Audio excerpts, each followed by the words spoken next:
Ways to use ChatGPT as a teacher, part 1. The first thing you do is go to OpenAI or ChatGPT and you start a new chat. It is report writing season, so I'm going to ask some help in writing reports. The first prompt I put in was please make a list of descriptors that mean needs improvement for my school reports, and this is what it came back with. Then I asked ChatGPT, could it give me some descriptors for students that are working above grade level for my school reports, and it gave me a heap of those. Now, I plan on creating a comment bank with these sentence starters to help me with my school report and comment writing. I didn't stop here because it's like having my very own personal assistant.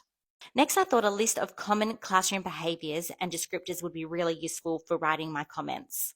I asked ChatGPT and they supplied the goods.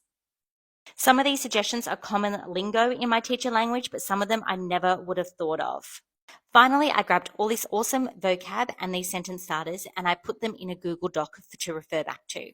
I'll be able to pick and choose the descriptors that I want and delete the ones I won't use. Add our report companion, and reports are easy.